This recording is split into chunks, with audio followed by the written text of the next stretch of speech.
Project Forest, we have a mission to rewild the landscape one forest at a time, and we're starting right here in Alberta. And what that means is we're working on non-productive agriculture lands and coming up with a plan to transition it back to its original state prior to agriculture hitting Western Canada.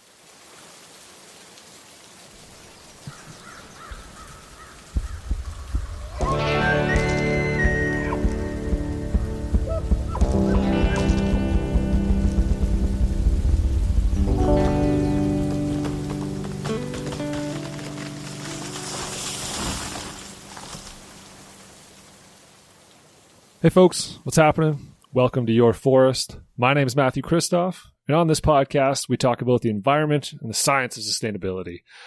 Today's episode I really enjoyed. I got to speak to Mike Toffan. Mike Toffan is the founder and manager of Project Forest.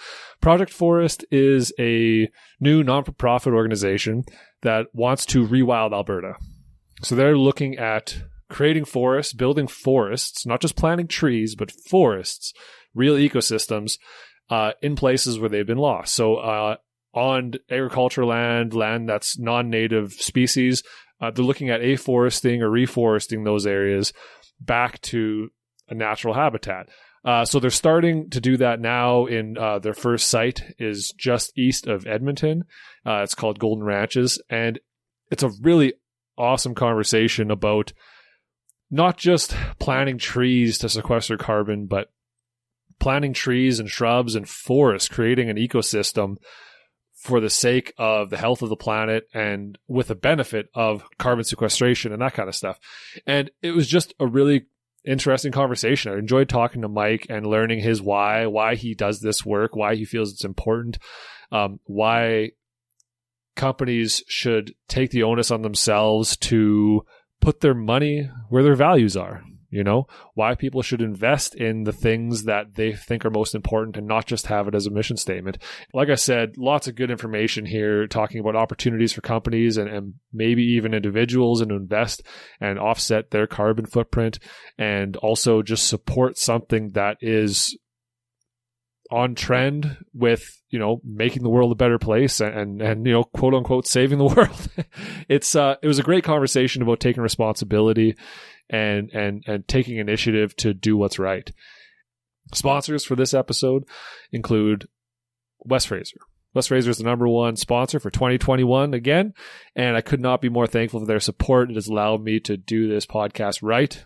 And I look forward to another year with them. Secondary sponsor, Greenlink Forestry, has been with me since the beginning, and I could not have accomplished this goal without them. They made it possible, so thank you, Greenlink. And then final is Damaged Timber. They are a local company here in Edmonton, and they are producing all kinds of cool stuff. Number one is Damaged Timber. They're making cool stuff that you can put in your kitchen out of wildfire burnt wood. So they're going out to local fires, collecting some of that burnt, damaged timber and turning it into something you can put in your kitchen. Very cool. 10% of everything they sell goes towards an environmental sciences scholarship. So you can support sustainability while buying cool stuff. It's a win-win. Go to damagedtimber.com, put in Your Forest 10 at checkout. And without any further messing around, let's dive into this conversation about environmental, social responsibility, corporate responsibility, and carbon sequestration, planting 2 billion trees by 2030. Really great conversation. Let's do it. Here we go.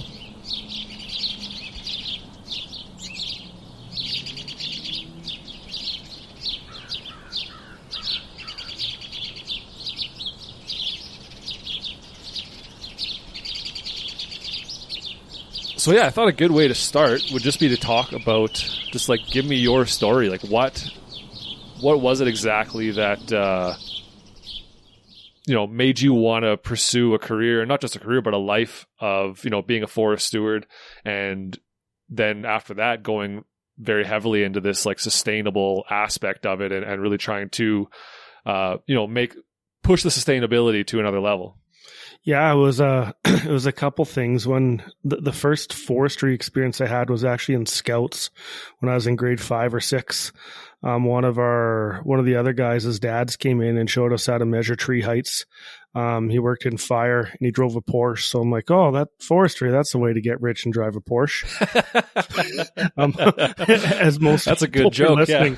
Yeah, it's not true for most. But somehow his father was driving a Porsche, and really, that was just as a kid. I'm like, oh yeah, I loved always being in the forest. And then as I got older, I just like, man, I want to get paid to go find fishing spots, and be outside and just be a little bit more active than sitting behind the desk all day. My dad's an accountant, and I just didn't see that as a life or a path for myself. Just needing to be outdoors and interacting every day that way. I mean, the flip side of that is, as you get older and better at your job, it's harder and harder to find time to go to the field, especially when you find yourself working in the city versus in one of the smaller communities in Western Canada. Absolutely. There's something interesting there that I repeat often in the podcast about the reason that we do this work, right, as forest professionals or in the environmental field. And the truth is, it's not even about the sustainability and that kind of stuff. We got into this because of the feeling, the emotion, the way that being outside and connecting with nature makes us feel, and makes us feel good, makes us feel clear, or whatever you want to say, right? Like that's what motivated me anyways. That's what got me into this. Yeah. And then the sustainability and that kind of stuff kind of came later as I became more intellectually aware of what the world needs and that kind of stuff, right? I think that's something we kind of forget. Like it's the emotion, it's the human feelings, not even the intellectual aspect that motivates us. At least for me, I would say, right? Like we seem to forget that in the industry, right? We always talk about the hard science, but we forget about how it makes us feel.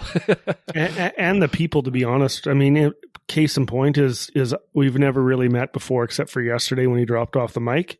Mm-hmm. And I see a lot of probably very similar values, and we're able to sit down and chat flawlessly, right? As we do have the similar backgrounds, the similar values. Or like when I was going to school, you just kind of knew these were my kind of people, and I was in the right place. Where folks who didn't necessarily stick with the program weren't aligned the same way. So you're like, mm-hmm. Yeah, this is for me, right? And ever since I've started, I mean, nobody enjoys every single day at work, but you enjoy when you enjoy more days than not, then you're probably trending in the right direction. Yeah, there's something I always say about that. I think any job where you're working on someone else's time and you have to go to work from whatever it is, 7 to 5 every day, there's going to be days you just don't want to get out of bed. It's inevitable, regardless of how much you love your job. It's never going to be perfect. But as long as you like more days than not, then you're good, right? Yeah. Said we're trending positively, which is important. Yeah, exactly. Yeah, that's right. So, I guess we kind of answered this question already, but I'll just throw it at you anyways.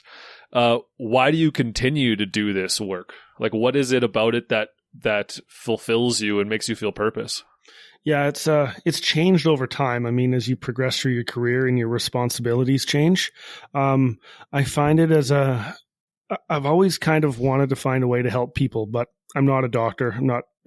Maybe I'm smart enough, but I certainly didn't have the passion in school to get the grades. So that's yet to be determined if I could have become that. But helping people through business and specifically through opportunities at the companies I work in has always been very rewarding to me. And especially here, being able to hire people and allow them to meet their financial goals in the summer, to either, make some money and take the winter off, or to pay for school and not have to go into debt. Those are things that really motivate me every year, because we do make a difference in a lot of people's lives for our seasonal staff.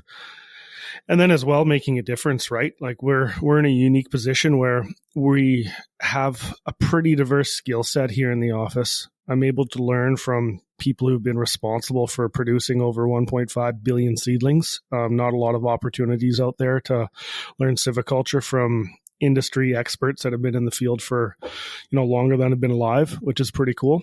Yeah. And then taking that knowledge and deploying it across the landscape as we shape the future. Whether we're, helping foresters make decisions on what trees, or answering nursery specific questions, or working with the oil and gas community to come up with the right reclamation plan with respect to what species to plant and how to leave the sites in the best condition to promote proper seedling growth. And now with Project Forest coming online, what we've done is create an opportunity for corporations to give back. I mean, maybe we're jumping the gun here, but one of the problems we identified is, there's all kinds of people looking to do good, and maybe they're able to find trees, but to be able to plant them in an area where we can make significant impact and actually create a forest is difficult. As you know, on Crown land, we can't just grab a tree and go plant it in the forest. There's rules preventing that, and good ones for good reason for it. And what we've been able to do is, create an opportunity for any person or any company who wants to, give back, clean the air, create a forest, a venue and a model to execute that, which is pretty exciting for me. Yeah, that's awesome. It's really cool. And yeah, there is a bit of there's like kind of an industry evolving around it as time goes on, right? With the companies like Ten Tree and that. Like I think most people are familiar with Ten Tree, right? You buy a product, they plant 10 trees or something. And I don't know much about their how they go about it, but I'm sure they've done their homework. But yeah, it's something that's become more and more popular. And now with the Canadian government putting forward their, wanting to plant 2 billion trees by, when is it, 2030 or something? Yeah, it's an aggressive 10-year plan. Yeah. Yeah. And so there's just I think a higher awareness of, with climate change and everything, people wanting to go for the solution that makes the most sense, which is planting trees to help mitigate. So yeah, how did Project Forest, let's talk about Project Forest a little bit. What is Project Forest and yeah, what are you trying to do? How did it come about? All that good stuff. Very simply, Project Forest, where we have a mission to rewild the landscape one forest at a time, and we're starting right here in Alberta. And what that means is we're working on non-productive agriculture lands and coming up with a plan to transition it back to its original state prior to agriculture hitting Western Canada. Our first project location, called Project Forest Golden Ranches, is a really unique opportunity to work in a UNESCO recognized biosphere just on the south shore of South Cooking Lake, called the Beaver Hills Biosphere. And it actually connects into the Elk Island National Park system, which is really, really cool. The land package is owned by a couple different conservation groups, or 4 actually. The Nature Conservancy of Canada, the Alberta Conservation Association, the Edmonton Area Land Trust, and the Alberta Fish and Game Association. And what that allows Project Forest to say, specifically in that location, and really it's important on all locations, so we have something called permanence, and that every tree that our partners invest in to plant will contribute to a mature forest one day. And that's because folks like the NCC have a policy in place that if you or I wanted to buy that land, we'd have to prove to their board that we'd be a better steward of the land than the NCC. That's complicated and very rarely approved. And folks like the ACA have never really sold any of their land parcels. And by having multiple conservation groups on title, there's redundancy in place. If for one reason one of them may go defunct, which I don't foresee, the next one would take over the management of the land. In this case, the Nature Conservancy of Canada is a managing conservation group at Golden Ranches. So that's really exciting for us to work on, an internationally recognized piece of land connected to a national park 30 minutes east of Edmonton. It was like, check, as all this stuff came together. We're like, is this for real? Yeah. It's like, couldn't have picked a better project, let alone a first one. So we're pretty excited with that. And like, how did this come to fruition? Tree Time Services is where the other hat that I wear. And one of our roles here is we're the marketing agent for Coast to Coast Reforestation. I'm sure some of your listeners get trees from coast to coast and are very familiar with Scott Fermaniuk, our company president at Tree Time.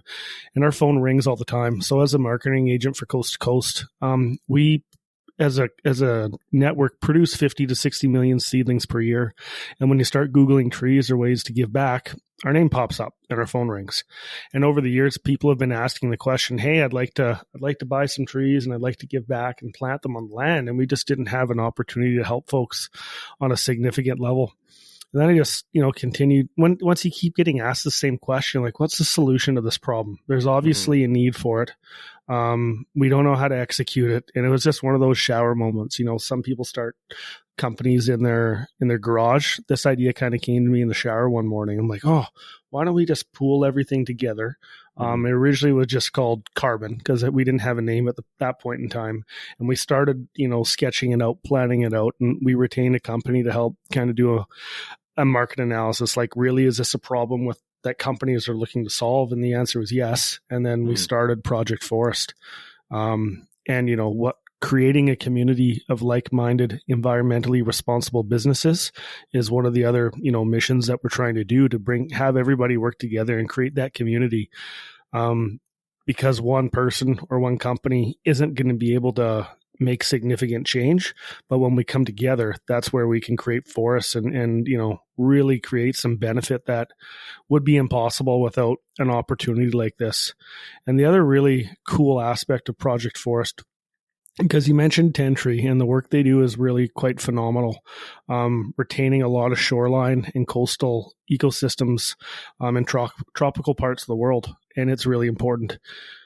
What we're able to offer people partnering with Project Forest is something in their backyard or a local forest. One of our mandates is all of our Project Forest locations will be within 1 hour from a municipal center, which will allow project partners, the public, and like the citizens of Canada to go and experience a legacy that we're creating. As each one of our project locations, we're guaranteeing to become a forest.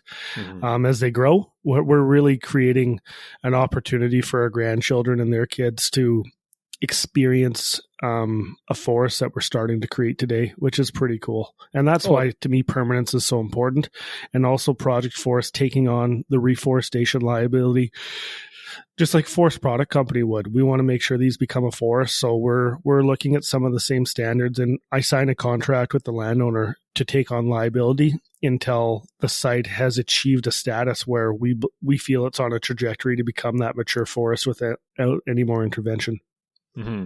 No, that's awesome. And I think that's a big one for people, is because there's opportunities to buy, to pay for carbon offsets with these, planting trees, and people don't really know where they are, right? Like, you're in Canada and you're buying some trees in the Amazon or something, and it's kind of hard to, you know what I mean? Are you actually getting those trees planted? Is this just a greenwashing thing? Like, how are you certain you're actually helping and not just paying off some company, right?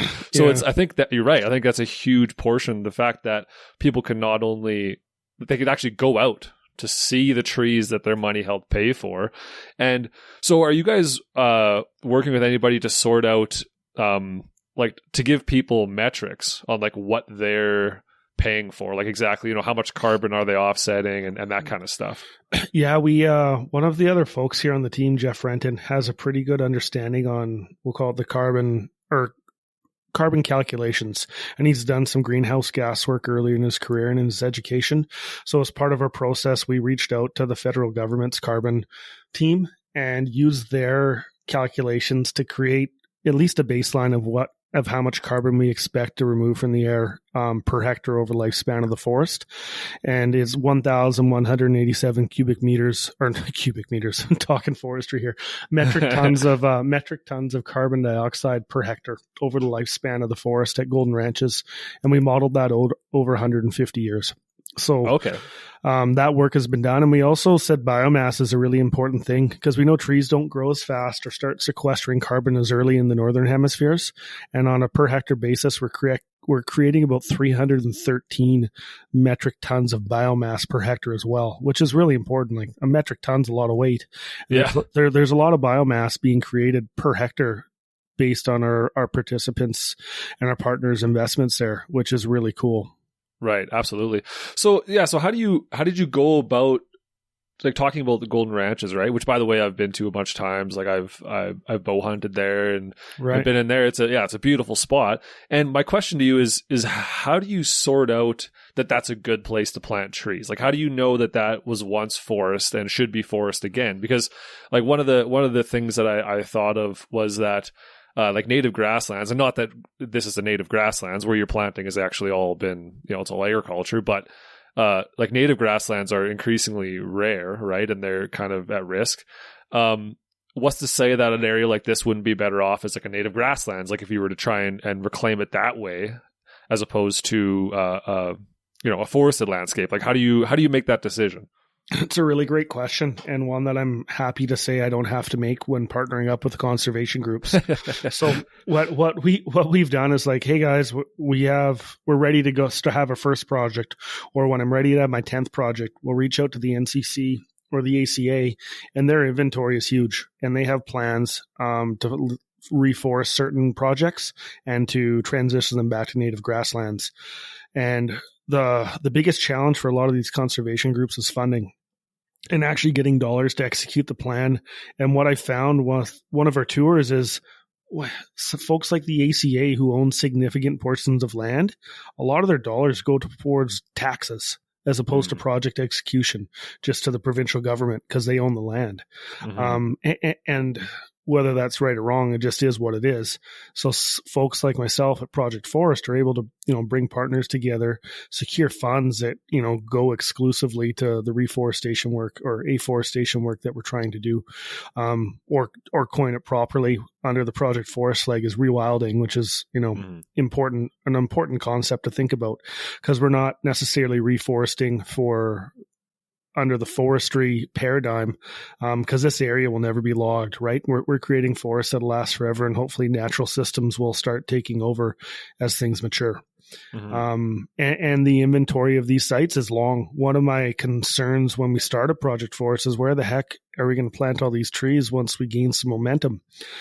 And after a meeting with the ACA, they're like, yeah, we got a lot of land, Mike, in all different parts of the province, ready to be planted, and the ones that make sense for you, we will prioritize. I'm like, that's really, really cool. That's awesome. Yeah. They're awesome, eh? Isn't Todd the best? Todd Zerbel, like, he's just like, yeah, totally, let's do this. That's great. Yeah. So that's your long answer to saying, like, it's an important question, but really what I'm focusing on is bringing that civiculture skill set that I've been working on my whole career and deploying it onto lands that have been identified by the conservation groups to transition back to its original state. Places like Golden Ranches have actually been in agriculture production until last year. It was cropped to barley. Yeah. And now we'll be doing some site prep this spring, and the trees will be ready to be planted as early as, July 1st. Awesome. Yeah, I was out there last fall, and I was and thinking about it. I was like, I don't remember there being any trees planted there, but that makes sense. So you're just starting, like, this is just all getting started, firing up, and going to start in the summer here. That's great. Yeah. So we'll keep on talking about the trees a little bit more and about the carbon offsets and that kind of stuff. So how do you decide what to plant there? Because like you said, you probably don't have historic inventory like of aerial photography of that area. You might not know what was there before it was broken and turned into agriculture land. Obviously it's the boreals, so there's some local species and stuff. But so how do you decide what should go there? What kind of forest you should start? Yeah, another great question. The first area we're actually working on is the aspen parkland. So it's an aspen-dominated ecosystem with white spruce encroaching throughout the area when you drive around Cooking Lake and into Elk Island. So being a little bit south of the actual boreal line, species diversity is a little bit higher. And also monocultures are something that our participants aren't keen in, and neither are the conservation groups.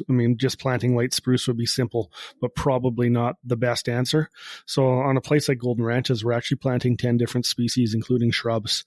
And that's in consultation with an approved afforestation plan between Project Forest and the Nature Conservancy of Canada.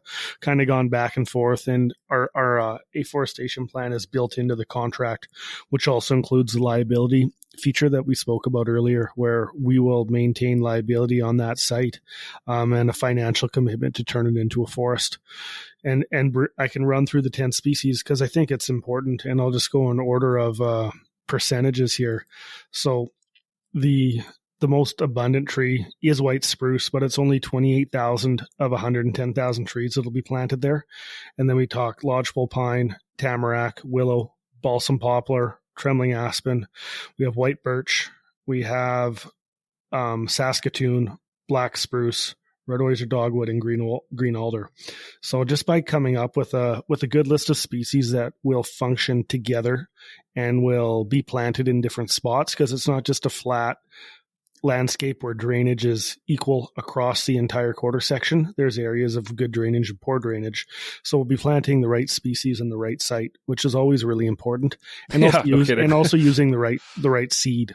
So that's one of the real advantages of working with Project Forest is we have access to an incredibly large private seed bank owned by Tree Time Services. And we're able to make sure we're using the right seed for the right site and the right trees on the right site. Even though we're working on private land, we're still using the same metrics and decision-making process that we would anywhere else in the province. There's a reason the seed zones exist, and we want to be using as local as we can with respect to the seed that's collected and then deployed as seedlings.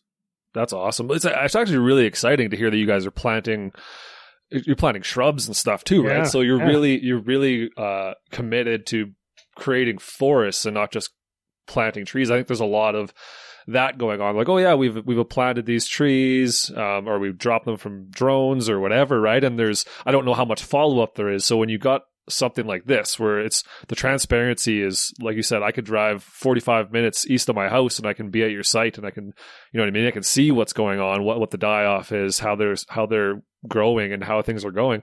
And then also making sure that you're not just planting whatever the fastest growing species is to make sure to sequester carbon as quickly as possible, like you do Siberian larch or something.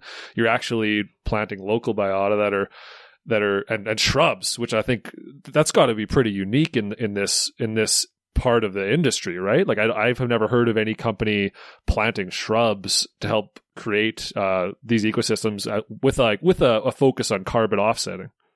Yeah, well, I guess the focus really isn't on carbon offsetting, which allows us to do it. The focus here is creating forests. And one of the results of the forest is removing carbon from the atmosphere.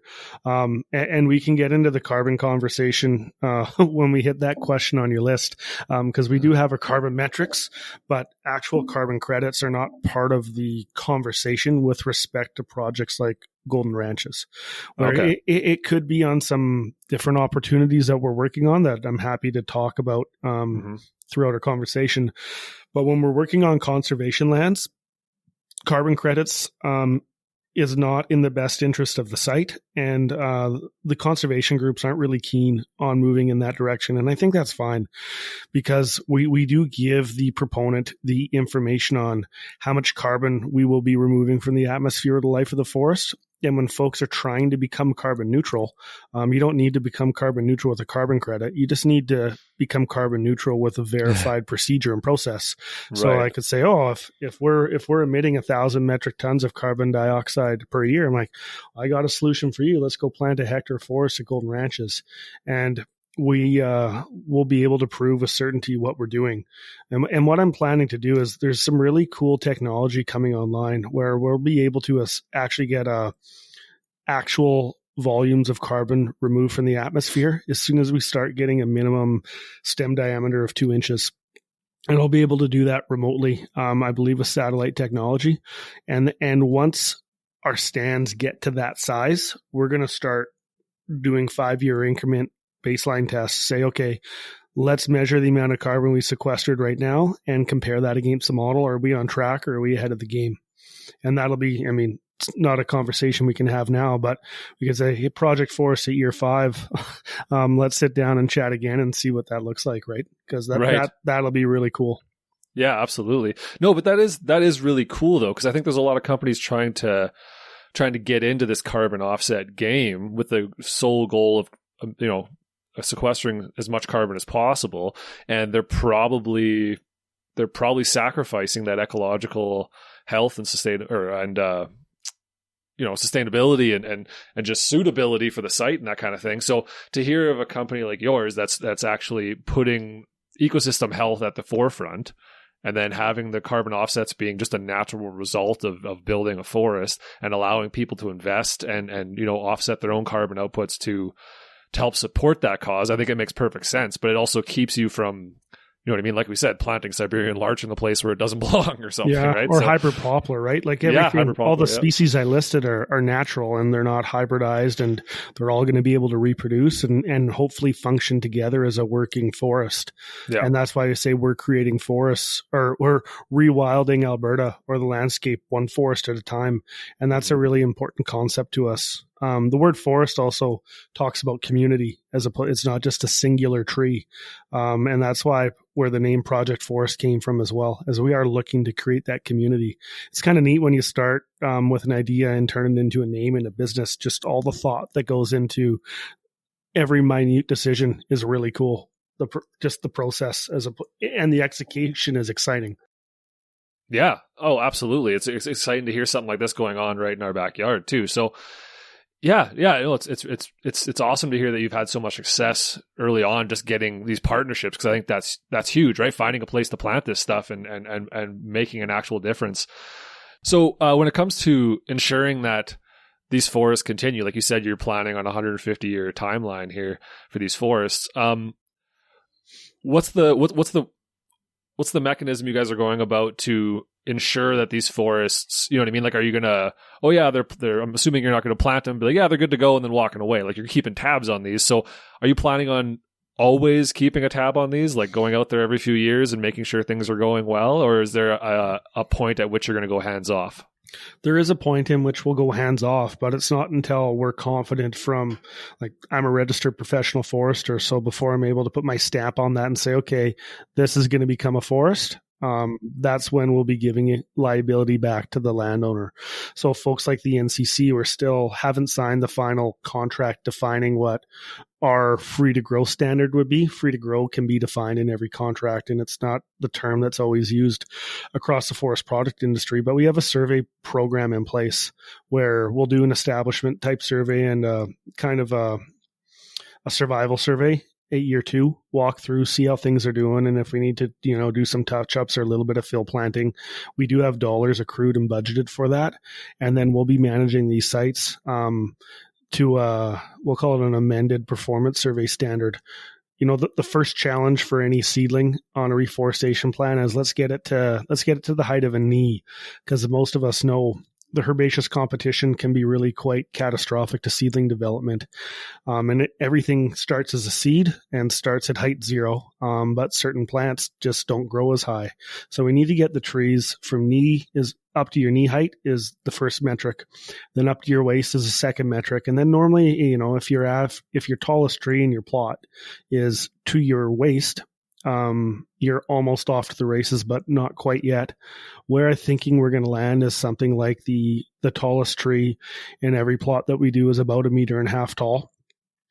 And once we hit that metric, liability will be given back to the landowner. And that'll be something that's similar across all land parcels, regardless of who the owner is. And that's really important. And that's one of the reasons where our costs are a little bit different than folks in the same space, because there are people, every tree is an important tree, and regardless if you're planting it or walking it away or planting it and taking on that liability, both of those things bring value back to what I'll call the global ecosystem. But when you do take that liability on and you make that commitment that we're going to be creating a forest, we do have to accrue dollars to manage these sites into the future. And one of the really cool net results of saying, hey guys, every single project forest location will become a forest is we are going to increase the amount of forested land base in the country. What Canada has done is we made some commitments to the Paris Climate Accord to increase the amount of forested cover across Canada. And they've created something called the National Forest Inventory, which measures the amount of forest cover across the country. And we are shooting to have all of our forests be picked up by the inventory. And then in turn, our partners are able to say, hey, we've helped meet Canada's Paris Climate Accord commitments, and we're helping combat climate change together. And that's a really cool thing. But you can't say that if you don't make the commitment to turn all of our sites into a forest. Right. And that takes time and takes money. Right. So what's the minimum you need to make that standard? And that's just out of curiosity. It needs to be picked up by the inventory on a GIS exercise. Okay. And what I'm thinking is once it hits, 1.5, 2 meters, it'll start being picked up. Once it hits that threshold where I'm saying, hey, this is going to become a forest, and I'm walking away, that's where I'm confident it's going to be picked up by the inventory. And they're kind of cagey on what exactly the actual metrics is, because it's a GIS exercise and it's a little bit different in every single province. But by saying I know my sites will be a quote unquote forest forever, it'll be picked up one day, guaranteed. Right. That's awesome. Yeah, like this seems like it should be the standard for afforestation, right? Not just going in and planting. Like that's the thing. Like if you're just doing a GIS exercise, someone could go out and just plant, a bunch of quarter sections full of hybrid poplar, and they'd have, have nice tall 10-foot forest in like 4 or 5 years, and it would be picked up right away. But it's not an ecologically significant site, right? Like it might provide some browse and some cover and maybe some habitat for some birds, but it's not a native site now. It's just some random, you know what I mean? It's not really ecologically healthy for our landscape. So how do you think, do you foresee a way in which we can value something like what you guys are doing more than like that kind of thing? You know what I mean? Because I think with the GIS exercise, that's going to be valued much more highly because it's sequestering carbon faster and this and that and the other thing, but it's losing that native aspect. Yeah, I mean, if somebody's coming in with the hybrid poplars, it's a lifespan conversation, and the fact that a lot of them can't reproduce. So when you do have let's say somebody, comes out and plants 5 hectares of hybrid poplar, it will remove a bunch of carbon real quick. But then 20, 30 years from now, that stand is going to break down. And there's pros and cons to these things. When you're transitioning agricultural land back to forest, sometimes soils is a hurdle that you need to solve. And when you do start with a hybrid poplar that will not regenerate, so it's a really good kickstart to reintroducing natural function into your soils with the leaf litter and the decaying wood, for lack of a better term. As those trees start to fall apart and tops break down, that whole soil cycle really gets a boost and a catalyst. The trick is keeping your finger on the pulse and coming back to reforest that area. Otherwise, it's just going to turn to grass or maybe just shrubs. And the extra value of coming onto a site with a diverse species list is really that we know ecological function with respect to reproduction will be reintroduced with the species that we're using at all levels. And like we're coming in with, just under 4,000 green alder. And that's a nitrogen fixer, right? So we're using plants like green alder to bring more nitrogen back into the soil to help the other plants to grow. Things like red oys or dogwood provide awesome habitat and opportunities for the critters in the area, and it's very natural. And things like Saskatoon will allow us to go out with our families and pick some berries and have a nice day in the forest, right? And we're ensuring all these things are there along with the trees that'll last for a long, long time. If natural disturbances don't come in, a white spruce can last 200 years, and that's really cool. Yeah, absolutely. Where that the hybrid poplar, you're lucky to get 30 years out of that tree. And like I said, there's value in the decaying biomass, but we're looking to a forest forever. I think you need to have a robust species mix with trees of varying ages, because I do have aspen in there too. I mean, aspen 60 to 100 years. Awesome. But let's get some of the long lasting ones in there as well. So how much value do you place in this? Because I think a lot of people, when it comes to the Canadian government's commitment to planting 2 billion trees by 2030 or whatever, how much of that, how much value do you place in that? Or do you think it was more of just a political game to be seen as like a green government or that kind of thing? Like how real do you think these dividends are going to be in the end? I think there's opportunity for it to be significant, and it will depend on the long-term management plans implemented on the 2 billion tree program. So is it going to be funded properly where it is more than just planting a tree and walking away, Will there be dollars provided by somebody or something that allow us to do the proper site prep, allow us to do the proper afforestation plan, and then grow the right trees and manage them like we would any other reforestation project? Or will it just be funded to get the tree in the ground and walk away? Putting the tree in the ground, I mean, you plant 2 billion trees and half of them live. You still have a billion trees that you didn't have before. And that's still a good thing, right? But we can do better. The biggest challenge, I think, with the 2 billion tree program, and we kind of briefly touched upon it yesterday when we met, so where the heck are we going to plant all those trees? And there's different organizations and groups working towards making this happen. And Project Forest has been really lucky to start a relationship with Swan River First Nation. And they're on the south shore of Slave Lake near Canuso. And so this would be kind of the second, or what I call Stream B of Project Forest. It's brand new. It's a pilot project that kind of just got approved within the last week, which is why I'm glad we delayed our conversation a couple weeks. So I was like, hey, I'm working on something. Let's just push this back. And this is what we were working on. So I have a quarter section of land within Swan River's First Nation reserve territories that we're going to afforest. And what I really think the opportunity here is, there's a whole lot of non-productive agriculture lands inside a whole bunch of First Nations across this country. And what I wasn't aware of when we started the conversation was, when the reserve systems were created, the federal government really encouraged transitioning large portions of these reserves into agriculture land, whether they should have been or not. And we won't get into the other politics associated with that decision. I had a whole podcast around that one. Just go to that podcast. I think it was called, what was it? It was me and Matt Wildcat. We talked about the treaties. Right. So yeah, you can go listen to that podcast if you want to know more about the politics around there. Hey, a natural hot link for all the listeners. And exactly. I like that. We're bringing everything together. Yeah. But the creation of agriculture lands where they should have remained forest is created a huge opportunity across really the whole country to maybe use these 2 billion trees and start transitioning lands back to their original function. And what this will do is reintroduce traditional land use opportunities for the groups in the area, and also bring food back, or traditional foods back, into the ecosystem and into the diets of the people that live in these communities. Swan River First Nation got some funding to do a traditional food study. And what's really exciting for me in Project Forest, and I mean, the first question is, what inspires you to go to work every day? And it was like, my answer was helping people. And we're going to be able to take the results of this food security study and traditional food study and implement that into our afforestation and rewilding plan that we'll be doing on Swan River's lands, which is really exciting. That study will be done at the end of the month.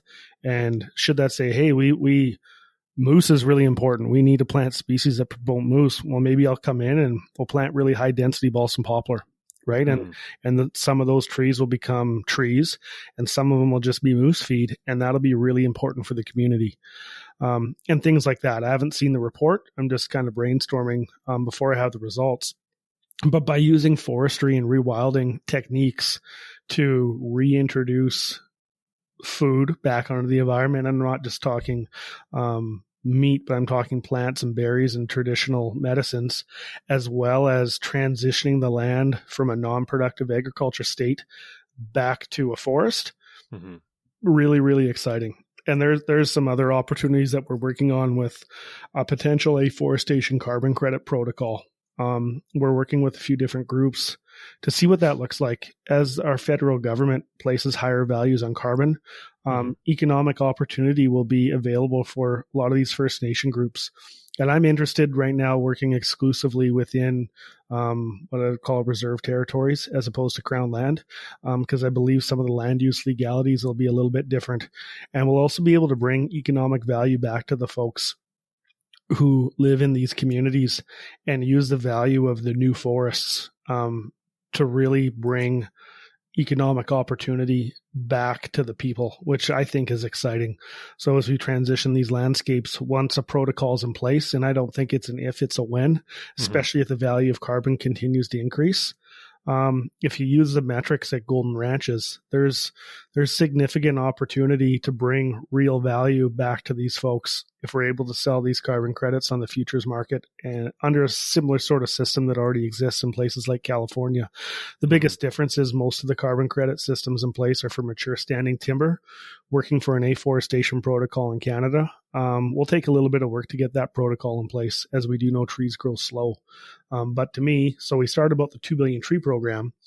If we're able to kind of come together as a nation and help fund a lot of this work, we can repair a significant amount of damaged lands across the country and maybe find a home for, half of these trees. And that's a big number, but there's a lot of land out there that I didn't really think about before having the conversation with Swan River, just how much land was cleared for the purposes of agriculture. And as you mentioned, go check out that podcast for some of the other reasons about why it happened. Yeah, exactly. Yeah, no, that's super exciting that you're able to hook up with Swan River and work with them. Cause that's like one of the big issues that we have when it comes to the forest industry's relationship with Indigenous folks and First Nations groups, and trying to make sure that they're seeing the benefit from all the work that's being done, and they want to be a part of it as well, right? Like they're as much stewards of the land, if not more so, than we are, right? So it's exciting. It's exciting to it's always exciting to be able to work with First Nations groups because they just have such a holistic and just great perspective, and I just love any opportunity to learn from them because it's always a learning experience. We're in the early stages here of figuring out what this looks like, but the process so far has been, really rewarding, and at times it gets pretty emotional because we're able to make really important contributions for these folks. We haven't done it yet, but we will, because we know how to create forests, and that's a skill set that we can bring back, is growing these trees, putting the right silviculture systems in place to ensure that they become a forest. And it also provides economic opportunity for the folks that live in these communities, whether it's actually completing the site prep or planting the trees. And then educational opportunities as the trees progress from seedlings to mature trees. There'll be opportunities for us to go out there and hold learning workshops with the community and say, hey, this is what's happening. This is what a healthy tree looks like. Why is this one struggling? Why is this one thriving? That's information that we have that we're able to pass on to get into the science of it, right? What can we do to improve the likelihood of reforestation success? We can take that information and then combine that with the traditional knowledge that these communities have to really create a special opportunity. Yeah, that's awesome. I love it. I just love hearing that this kind of work is going on, right, with First Nations, because they've had such a hard go for so long that it's nice to hear that they're starting to get, some attention paid to them again. They're starting to get some opportunities where a lot of them it's been taken away for generations. So that's awesome. Great. Yeah. It's like the end, our goal of this pilot study, because this is the first one that we're doing, but we're going to template the process. And it's been actually really important with the gentleman we're talking with at Swan River. He's like, yeah, Mike, I want this to work good for Swan River, but I want it to be replicatable across the country. Obviously we'll start here in Alberta, but as things start to improve, of paramount importance is coming up with a replicatable process so that we can go to other First Nation communities and be like, hey guys, this is how it's done. And this is how we can bring value back onto your landscape, right? A step A, B, C, D, E, F, G, we execute in this order and we'll be able to create forests. And that's really, that's where it becomes scalable. And that's where it's like, whether it becomes public dollars that are used to fund it, because I still am not 100% certain where we're going to be planting these 2 billion trees, because there's two things that we know, like the community listening to this podcast knows the federal government can't pay for reforestation liabilities for forest product companies. It'll create some political conversations that may impact our lumber pricing and duties as we go across the border. Good old softwood lumber agreement. Yeah. yeah. Softwood lumber agreement. It's never been a problem, has it? yeah. No big deal there. So, that is off the plate. We plant a lot of trees in Western Canada. Over 340 million seedlings were planted to deal with reforestation liability in Western Canada last year. That's a lot. That said, that's on areas that had to be planted in the first place. So where's all this other land that we're going to plant? Is it private land that we're going to put easements on and transition it back to forest? Maybe. But maybe it's First Nation lands that we can, non-productive agriculture lands that shouldn't have been cleared in the first place. Let's repair these lands and bring the original value back, and turn them back into forests. And I think that's an opportunity for the federal government to work with the communities to make a real difference. And as well as the corporate community is really, really interested in helping in this way. As we launch Project Forest, people continued to ask me, "Hey, Mike, is there a First Nations opportunity here?" I'm like, "Not yet." And we started working with Swan River, and the answer, is now yes. On the pilot study, corporations can participate in this, and if they're interested in learning more, please reach out, and we can have that conversation. But the intent here is to make it scalable and use corporate and public dollars to, make a really big impact. Absolutely.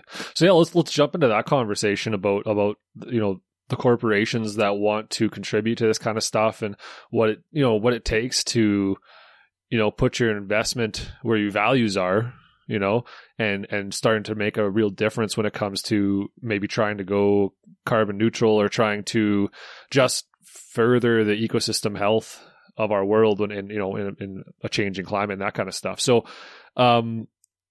yeah, like how would you go about talking about this subject? Because I think there's a lot of hesitancy for a lot of organizations to make an investment into something like this, where it maybe seems kind of ethereal. Although, even though you've described the exhaustive measures you're going through to make sure that this is real and people know that, how would you go about encouraging people to invest in something like this?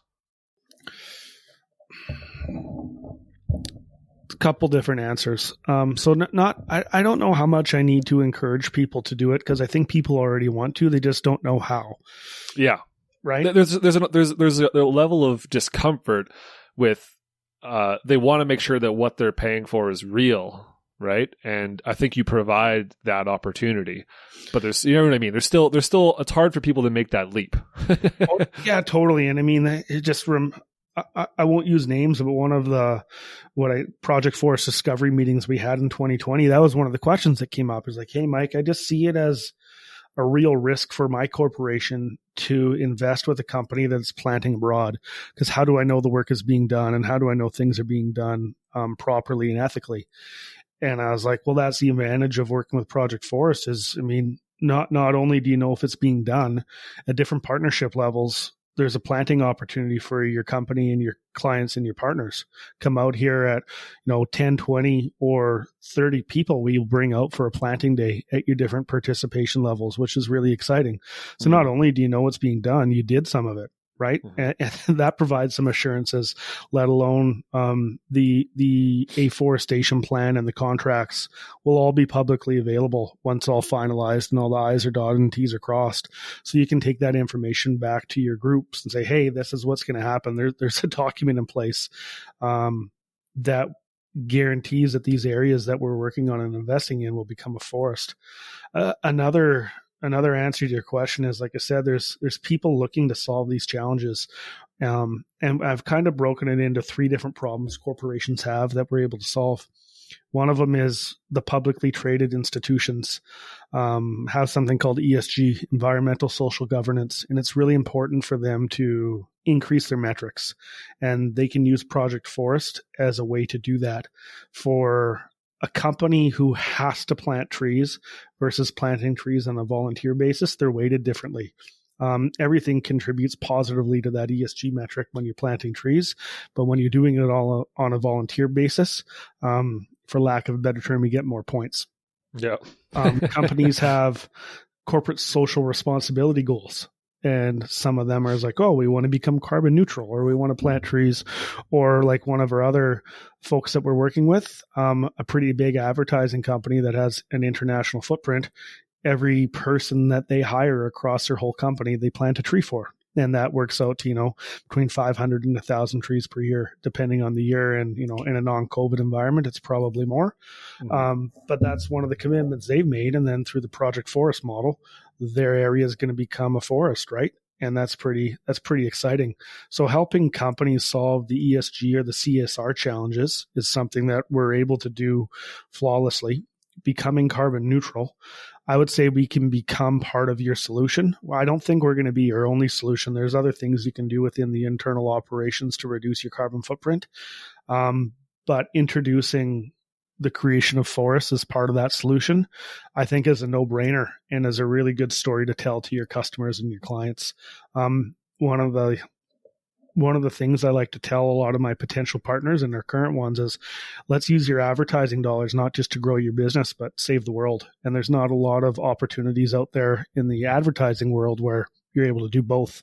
So that's really cool, because part of the member partnership benefits of Project Forest is partnering up with our marketing company. So Project Forest hired a company in Edmonton called Habit to build the marketing platform, the website, the communication strategy for Project Forest. They've done a really excellent job. And at different partnership levels with Project Forest, our partners get access to Habit to help integrate Project Forest into their brand and help tell their story. One of the sustainability marketing experts that I have monthly meetings with, she always tells me corporations aren't going to invest in projects like this just to save the world. They also want to, help grow their business. There has to be additional benefit in them. Exactly. Yeah. And I'd say maybe 5% or less of the businesses out there is like, yeah, we do want to do good and we don't need anything back in return. But the majority of the folks, it's got to be a win-win. Not only do we want to save the world, but we want to help grow our business. And especially in a COVID environment, right? Where there's already such drop in economic availability. So it's especially important today. It's so important to link these things together. So if I can help a company grow their business and create forests, wow, that's really cool. And those are kind of the three main problems that we're out there to solve. So to inspire companies to participate in a program like this, I'll just say, let's use your advertising dollars to help grow your business. We have processes and programs in place from the business side to help execute on that front and save the world, which is where I come in.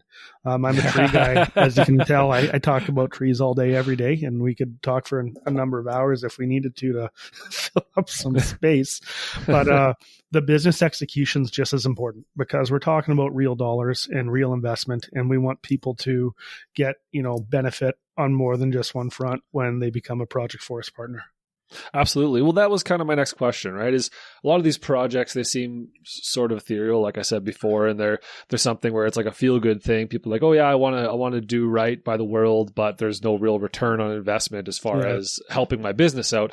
And the truth of the matter is that people are much more likely to invest in this world into something where they're going to see a financial incentive, as well as, which seems it's a challenging thing to get, but it's possible. And so, yeah, how do you describe that to people? How do people, you know what I mean? How should companies do the math when it comes to investing in something like this, right? Like, when is it worth it for them to invest, not just from a moral standing, but from a pragmatic financial standpoint as well? Like, put your money where your values are, kind of thing. The 2021 answer is all the Edmonton Oilers season ticket holders that don't have to spend their money on season ticket this year should become Project Forest partners. Sure. There's money there to do that, because people just saved a whole bunch of cash. But in all reality, how do we do that? And there's a couple different examples that I'll use. Is our first and founding partner, Tidewater Midstream, which is a mid-sized oil and gas company in Calgary. They partner with Project Forest to help tell their ESG story. Right now, they're a publicly traded company on the TSX. They're not reporting their ESG metrics, but from what they tell me, they will be. And Project Forest is going to be part of their community involvement piece and their environment piece. So two really important factors that'll help increase their rating. And that's a win-win. What I'm learning more about the ESG puzzle, and it's somewhat of a dark science. If you're not working for one of the rating companies, you don't necessarily know all of the inputs and what is used to calculate your ESG score. But what we do know is your higher ESG score probably gets you access to more markets and more funds and some loan opportunities that you wouldn't be able to without it. And there's certain metrics that these companies have to achieve. We've also heard stories like the Norwegian Investment Fund dropping Canadian oil and gas companies because their environmental policies weren't good enough for them. So you can use Project Forest to help increase the score and be picked up by different metrics and different investment institutions. And that's also real. And that allows companies to bring economic opportunity to their shareholders and to their companies really quickly. Yeah. Sorry, go ahead. Oh, sorry. I was just going to say, I feel like there's a lot of companies out there and a lot of people out there who are actively seeking out environmentally conscious companies to do work with. And it may not be the number one reason they go with a company, but it's definitely going to be a consideration. And I believe more so as time goes on, right? So I think that even though we may not be seeing the benefits currently, I think soon it's going to become a real thing where you have to prove, like, are you doing what's right for the world as well as doing the work that you do, right? So it's going to become a thing. Like if you're a small coffee company or something like that, there are people who want to make sure, okay, your coffee is fair trade and your cups are from a sustainable, wood source and that kind of thing, right? So people are willing to pay more to invest in sustainability. Even in an economy like ours today, where people are struggling, they're still willing to pay more to do so, and that's been shown. And so I think there's real return on investment from all scalable levels. Yeah. And there's a couple different ways we can do that. So you say spend more, but it doesn't have to be a whole heck of a lot more. When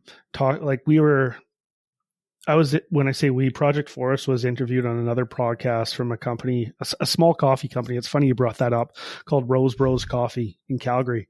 And we're working on a plan, like how can we implement Project Forest into their brand without, impacting their bottom line too much, as they're just a small company. And it's like, well, do you guys have an online retail front? I'm like, yeah. I'm like, let's just round up to the nearest dollar. And if you get like 25 cents, 50 cents from each customer making an equal transition, it's not a big difference between $5 and 25 cents and $6, something like that. And if you have enough transactions throughout the year and that money comes towards Project Forest, all of a sudden you and your partners are able to make a real difference without spending a whole lot more. Folks like real estate companies, I have had some pretty interesting conversations, and we're working towards finalizing a contract with one group who says, hey, for every house we sell, $100 is going towards Project Forest. They move between 200 and 500 properties a year, depending on the economy.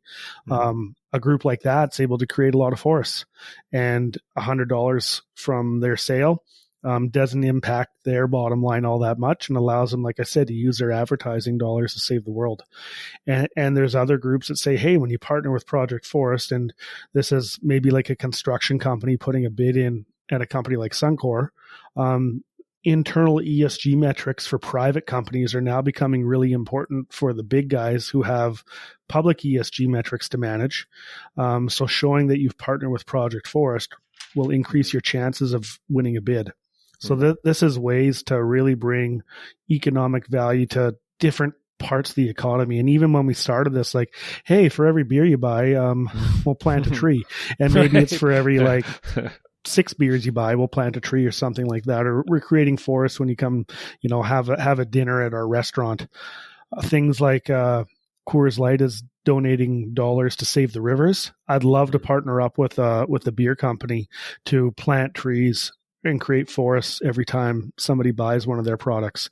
I actually reached out to Big Rock and the CEO on LinkedIn, and sometimes it's hard to get these C-suite executives to write you back on LinkedIn. He hasn't written me back yet, but wouldn't that be a cool partnership between an Alberta beer company and an Alberta company like Project Forest to have a really cool campaign where, hey, buy a case of our beer and we're creating forests. That's pretty neat. I feel like you just want a couple free cases every year. Whatever it takes to make the world a better place, Matt. I'm all about it. Absolutely. So let's talk a little bit about like Project Forest itself and Tree Time, and talk about how did you create? Or maybe it wasn't you, but like how did Tree Time create an organization that wants to value sustainability and social environmental responsibility, right? And not just put that on paper as a statement, but actually put your money where your values are and actually do something about it. And how did you go about creating that culture in that space? It's a complicated answer, but what we've, so we'll put the Tree Time hat on again, is we've engaged with a business consultant to help really figure out what our values were. And that happened about a year ago. Mm-hmm. And as we started writing down our values and coming up with action plans and what that really means to us, doing it right and getting it done is one of them, taking care of each other and being stewards of the landscape. These are all things that we're passionate about at Tree Time, and we work every day to help make it happen. And all these ideas coming together, like how can we really live these values, is part of the conception of Project Forest. And if you look at the values of Tree Time and Project Forest, a lot of them are pretty similar. The missions are different. Mm-hmm. And it's important to note that Project Forest is a non-for-profit organization independent of Tree Time as well. Mm-hmm. And we've done that for a few reasons. One of the first conversations I had when we launched was with a car rental company, and it sounds like we'll re-engage with conversations again here in the first quarter of 2021. But they said, "Hey, Mike, why is this not just another division of Tree Time? And why did you make it a non-for-profit?" I'm like, that's a great question. Being a non-for-profit allows us to access some grant funding opportunities that another division of Tree Time wouldn't.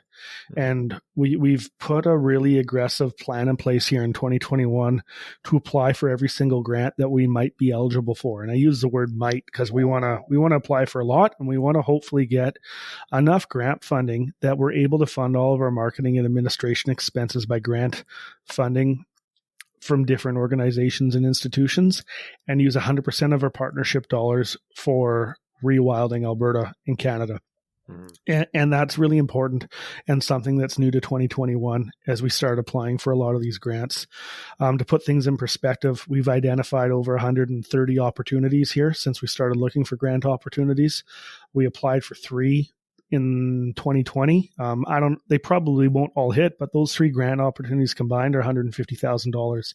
That allows us to beef up the website, pay for the marketing we need to, pay for the administration costs, and really take Project Forest to the next level. And then when I talk to a new partner and they're like, "Hey, Mike, how much of my dollars are going towards rewilding?" I can say with confidence 100%, and I can show you how that's happening. And to me, that's really important. Mm-hmm. And you'll have to remind me your question again, because I think I went off on a little bit of a tangent. No, all good. It was just about, I think there's, like, in the forest industry specifically, right? There's a lot of companies that hold these values, right, of sustainability, and they all want, you know what I mean? They all have a passion for sustainability and for forests and for nature, and they want to, further the fight against climate change and all these kind of things. But to actualize those values as a company into action, into something besides the day-to-day activity, right? Of and not to say that what forest industry does isn't already helping hugely by, by sustainably managed forests. But if we can do more, how do you actualize those values into action instead of just being a mantra that you tell your company that you're about? Do what you say what you do, improve it.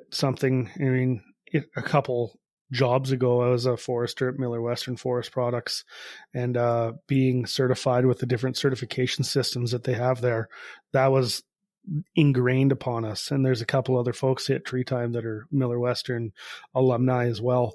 So we kind of have always thought that way. Do what you say what you do, and do it. And that's what we've tried to do it as a company at Tree Time, is execute on all things the same way. And then when this Project Forest idea was presented to the board, we took our time and wanted to make sure it made sense. Because really Tree Time funded all of the marketing to date and all of the creation of Project Forest. And in return, what Tree Time gets is, the opportunity to grow trees for Project Forest and create opportunities for these different corporations to produce in a meaningful way. And another important reason, like, to make this a non-for-profit, as opposed to that division of tree time and putting value and kind of doing what you say and living these values is any dollars left over at the end of the day that are in Project Forest will be used to go back into the community and create positive impact as opposed to going to shareholders. And I believe that's really important for our partners, because our partners don't want to give us money and they don't want to invest in projects to make people rich. That's not the intent. Rich is probably the wrong word in this industry, but to, what about the guy with the Porsche at the beginning? That's not the intent. Project Forest is created to create good and really give back. And it's a unique opportunity out there for all the aforementioned reasons that we've already talked about. And the fact that we're able to, not just work holistically between Tree Time and Project Forest, but create a model for other companies out there to put money where their mouth is, right? And say, hey, we want to make a difference. And a lot of folks do, but they don't know how. And we created an initiative and a model that's very transparent and replicatable and provides assurances to our partners that the dollars that they invest with Project Forest are going to be used appropriately to help grow trees and to help grow your business, because you do get all of the added benefits. It's not just growing trees. It's not just planting trees, and it's not just creating forests. But for these companies that are involved, it's the opportunity to properly and effectively tell your story and to engage with our community. One of the other things that we're going to happen, and I don't know what this looks like in a COVID world this fall, but Project Forest will have an annual general meeting, whether that's in person or virtually, but it's going to create an opportunity for all of our partners to participate in an event and hopefully do business together, because anybody who partners with Project Forest has a similar value set, and everybody's looking to do business with people who somewhat share the same values. And I want to create a venue and an opportunity for our partners to come together once a year, meet each other, get recognized for the good work they do, and hopefully network a bit and help grow their businesses interconnectedly in this group that we're creating. Absolutely. Yeah, I've been obsessed lately. The next couple podcasts I'm doing, including yours, are about this, creating leadership space in a company and creating a company that holds up its values true, instead of just saying it as a mission statement, actually living it and working it every single day, and creating collaboration with other companies, other organizations, and other groups. And like this idea of Project Forest is one that I'm so just thrilled about. I'm almost jealous that I didn't think about it. Not that I have the skill set to pull it off, but it's an exciting opportunity right here in Alberta for local companies, right? And it's just, I don't know, I'm really genuinely excited about this thing, and I'm going to be watching you guys closely for sure. Well, we'll have to have a Project Forest year 1, 2, and 3 follow-up podcasts as things continue to grow. And I do use that pun on purpose. Yeah, for sure. Exactly. Maybe we could go for an in-person interview next time at Project Forest, at Golden Ranches, and just kind of walk and talk for an hour. I think that'd be really cool. Yeah, absolutely. Yeah, definitely. Why not? Right. It's a cool spot. So is there, because I thought about like the financial investment a little bit more, and about, is there opportunity as this moves on for like tax incentives and that kind of thing when it comes to carbon offsets, and like and helping companies maybe make that financial decision that way? I'm not sure how that works, if there's anything like that yet, if you can claim that on your taxes or what, but and along that lines as well, I assume you would need more direct statistics around what's actually being done. So have you considered partnering with like a company like Pachama or that kind of thing that actually go out and use remote sensing to measure the actual amount of carbon being sequestered every year? Yeah, and it's funny you brought on Pachama, because I had a meeting with them a number of months ago. It was still in 2020, and I only heard about them because of your podcast. So that was pretty cool. I reached out to some of the folks there on LinkedIn, and we had a virtual meeting. I think there was an individual in Los Angeles, one in San Francisco, and me up here in Alberta, and that's really cool. And it is. Partnering with a group like that is really exciting for me. Not just to measure the carbon, but some of their partnerships are really, really exciting. And one of the things they told me during our meeting was, Mike, we've been entrusted by some of these larger tech companies to find projects and opportunities to spend their money. And it seems like there's more money than there are projects right now because of, and things holding these large institutions back. And I mean, folks like Amazon, Microsoft, and Apple, like the big tech companies, is transparency and carbon credits. So if you have a carbon credit program, the protocols and the processes are in place so that the shareholders of these larger companies feel comfortable with participating in your project. The one thing with carbon credits on an afforestation protocol for the more stringent and reputable standards out there is, number one, you can't be in a developed nation. The first criteria is you're in a third world nation, and that's for good reason. When these things were created by the United Nations, is that the intent of some of these protocols were to create economic opportunity in developing parts of the world, and trees do grow faster in these places. So we can put people to work and we can grow trees faster. Right. And that was the intent of that number one rule. So when we were getting things set up, I'm like, guys, I want our protocols to be the same as these carbon credit standards. And we weren't even able to hit number one because we're located in Canada. And that's okay. So we just kind of had to change our communication strategy and our messaging a bit. It's like, well, we can figure out exactly how much carbon we're going to sequester or remove from the atmosphere. Mm-hmm. And we can provide transparency around the processes in place that guarantee these places will become a forest. And then to measure that actual removal of carbon from the atmosphere, that's where companies like Pachama or some of the other tech companies we'll be working with them to monitor this stuff, because I think it's more economically efficient to use some of this remote sensing technology than on the ground to measure our carbon and validate that against the models. So if I'm saying we're going to remove 1,187 metric tons of carbon dioxide per hectare over that 150 years, let's take a look at year 10 and see if the number is on track, and then year 15 and year 20. Mm-hmm. And if things are ahead of schedule or behind schedule, we'll have some real life data. Excuse me. And that's important. It's huge. It's crucial, I think, to ensuring investor confidence in what's going on, right? 100%. So, yep. Yeah. And it's part of the plan. Like I said, one of the other companies that I have my eye on, their technology doesn't allow them to give you any real data until your minimum stem diameter is 2 inches. 5 years from now, will they be down to an inch? Maybe. But we got to get the trees in the ground and growing first. And then I guess our partners can be assured that it's part of the plan and it will happen. We just got to figure out when and how. Mm-hmm.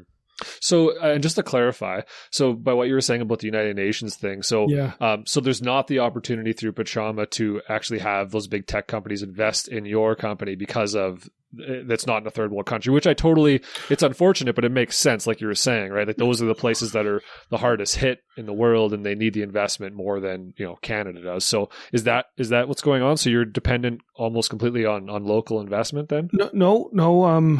It's being transparent. So when I had the conversation with them, and they're awesome, it's always cool to be interviewed by somebody who went to school at Harvard and says, Mike, you put together a good plan. Makes a U of A grad seem pretty happy. and that's what happened there. I'm like, yeah, awesome. And they're like, yeah, Mike, we think you have your ducks in a row. And of all the people they talked to, it was like the fact that Project Forest is accruing dollars and realize it's not just about planting trees and walking away and you're taking on the liability to turn these things into a forest is really important to us and our partners. And they walked away with it, say, give us some time, let us figure out how we can work together. Nice. Because you don't have the carbon credits in place, we need to come up with a way to use the transparency that you told us and present it to our partners. So it's just a matter of finding somebody comfortable with my process to partner with. Now, what's really exciting about what I call Project Forest Stream B, or our First Nation opportunities, is working inside of the boundaries of the First Nation reserves. I believe creates an opportunity for us to put some carbon protocols in place where credits will become available from an afforestation protocol, and we're actively working on that right now. I have meetings actually lined up this week with different consultant companies who are working on these protocols, and also with different standard companies that some of our friends at Swan River have reached out to independently. So we're talking with these groups from the afforestation standard. It's on the radar. It's something we're working towards.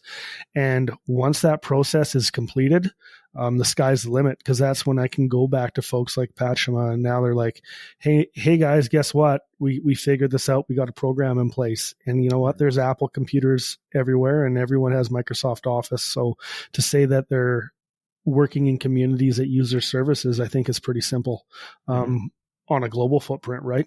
Yeah, absolutely. So actually, yeah, that just fired off another question in my mind about the stuff going on in the First Nations. So say you're able to figure out the carbon credit thing in First Nations communities, and you start planting trees and building forests in those areas. Is some of those carbon credit investments, are you going to be able to distribute that to the community? Because I think that's a huge reason why people would invest, would be to directly not just plant forests or create forests in those communities, but to also directly invest in those communities to help them in whatever way they can. Yeah, I guess the answer to your question is yes, and I'm glad you asked it, because I didn't make it clear. But one of the main reasons I want to work within the boundaries of a First Nation reserve is these First Nation communities, the intent and part of the process will be that they have 100% equity in all the carbon credits that are created. And then potentially the folks who fund the projects may get first right of refusal on the carbon credits that are for sale, or will be, putting them out to market is the plan. So when I say bringing real economic value back to these communities is the carbon credits. It's really important to me and Project Forest, because I speak for Project Forest, is that any potential carbon credits that we create are 100% owned by the First Nation groups. Perfect. Yeah, that's huge. And that's where it's like, I don't know what the carbon market looks like 10 years from now. But when we hear our federal government say we're going to $50 a ton, or maybe up to $170 a ton, those are big numbers. And that's real opportunity for these communities to get, monetary value off their standing forests. Like right? Standing forests, creating economic opportunity to, what, maybe their community members can go back to completely traditional opportunities because the forests are funding all of their economic commitments, and now traditional land use becomes commonplace, and the House bill is paid by carbon credits that the community got. I'm like, that's a dream, right? That's awesome. Like, just imagining that, so basically these forests are theirs. They're their forests. They continue to be their forests, and you're just going to help them see those new forests grow and become realized, and they're continue to be the owners and directly responsible and for all of that. So that's awesome. And that's kind of the question I had, right? Is because I think there's concern that people think, oh yeah, the white savior's coming in to fix the problem or whatever. And that's not, you're just trying to provide opportunity, and that they're in complete control, which is what we want, right? 100%. And that's why the process has been slow, and slow for good reason, because to get the pilot project approved, it's not just dealing with one gentleman who happens to be part of council there, but he has to bring it back to the elders and has to go through a whole community consultation process. And then as we go through the pilot project, replicating that and working with the community to make sure things work for them. There's a lot of inputs that, you and I have no visibility on, like what's really important to the community. These are things that we'll learn and we'll implement and integrate into the plan. Cause really it's their land, and let's just use some of the skill sets we have to bring forests back where we can. And now that there's a potential economic opportunity to fund this work, it's kind of like all the stars are in alignment. Let's go make this happen and make a real difference out there. Yeah, that's awesome. I'm so excited about this. Like, this is really cool. So, yeah, this was a great conversation, man. Is there anything you want to add? Anything further you want to add just to this conversation before we end it off here? Yeah, there's two pieces. Hopefully, some of the folks listening to the podcast are inspired to partner with Project Forest. We can't do this alone. As I said, the grant funding is going to be used for administration and marketing purposes, paying things like cell phone bills. Come check out our website at projectforest.ca. Send me an email at info@projectforest.ca. Let's set up a discovery meeting. Let's have a conversation about how Project Forest can help solve some of the challenges you're looking at as a corporation to become carbon neutral, increase your ESG rating, or meet some of your CSR goals.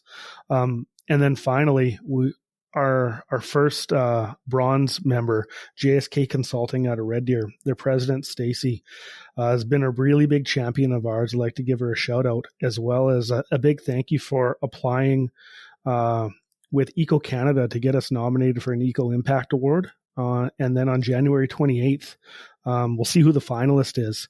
And we encourage anybody who thinks that Project Forest is a worthwhile cause to go to the Eco Canada Eco Impact Award page and just Google Eco Impact Award and vote for Project Forest.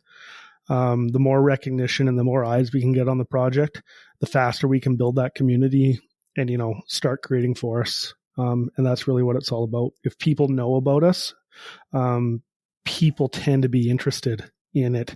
And as we're a non-for-profit, constrained a little bit on our marketing budget right now until some of these grant funding opportunities come through, word of mouth, coming onto our social media, liking and sharing our posts, telling marketing executives and decision makers about Project Forest to folks who you think will get value from our partnership is what we really hope to happen. And then as a singular person, go on to any of our social media posts, like any post, and tag a company who you think might be interested in. And we made a commitment to plant a tree for every company that's tagged in these posts. Up to 2,000 trees or a full hectare of land will be sponsored by Project Forest, helping to get the word out. So kind of three things there. If you're interested, check out our website at projectforest.ca. Send me an email at info@projectforest.ca. Please vote for us at the Eco Impact Awards and go to social media, like and share our posts, and tag a company you think might be interested in, and we'll plant a tree on your behalf.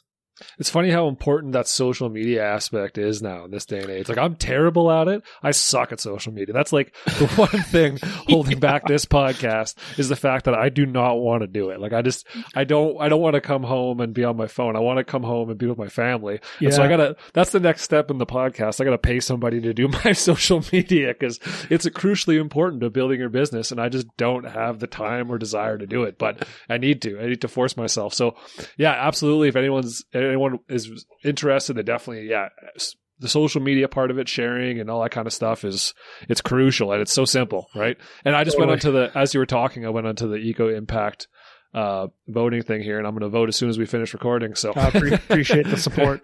Yeah, make sure everybody does that as well. I think that's probably a big deal too, to get you guys noticed.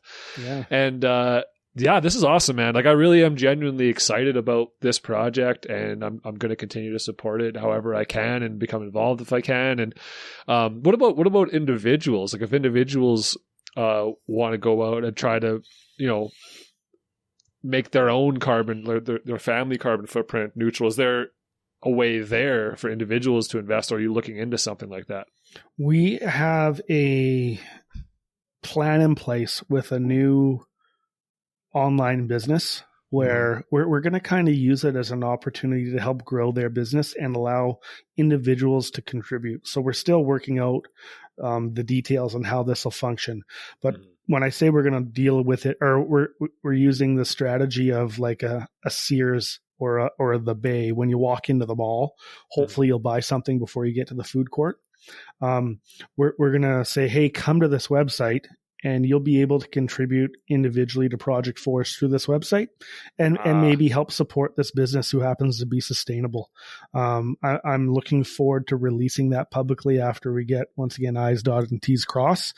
Nice. The one thing to keep in mind is we're not a registered charity. We're a non-for-profit.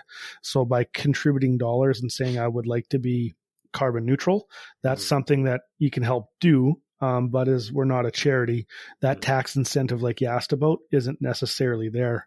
And then to help figure out your carbon footprint, that's another good thing to ask. As once again, later this week, I have a meeting with a tech company out of Silicon Valley where we are going to be working on automating that process. So a lot of people say, hey, I want to be carbon neutral, but not only what does that mean, but how do I figure out my carbon footprint? So working with a tech company in kind of the tech mega of the world, like I don't think we could work with smarter people than some of the folks that I've associated with. Is let's use this technology, put in these inputs, automate the process, figure out what your carbon footprint is, and then trees can be a part of your solution, whether you're a corporation or a family. And we'll tell you how many trees you need to plant. There's other metrics out there. It's like, hey, plant X amount of trees to become carbon neutral.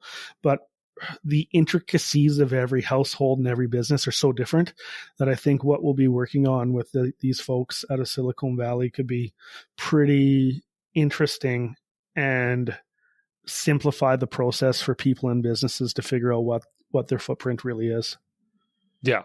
Absolutely. That's awesome. That's exciting to hear, because I think it's good to hear that you're just looking at all the angles and trying to maximize the value for people and trying to maximize the opportunity. So it's really exciting, man. Like kudos to you for figuring this out and making this happen, because it's exciting, and to know that you're having some success this early on in the project is huge. So I'm looking forward to keeping tabs and keeping in touch. And yeah, like I said, maybe we'll do this again next year, see where you're at and see how people can, how things have changed, right? So it's great.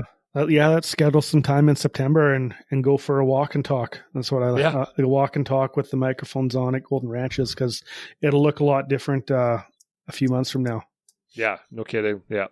Awesome, man. Well, this was really, really great. I really enjoyed this conversation. It was good to have this opportunity. And we'll talk again soon. Yeah, I really appreciate it. And thanks so much for having Project Forest. We appreciate the opportunity to talk about Project Forest whenever we can. And as you can tell, I'm pretty passionate about it. Lots to say and happy to talk about it as well. Thank you again. Appreciate it. Oh, no problem. It was my pleasure. Absolutely.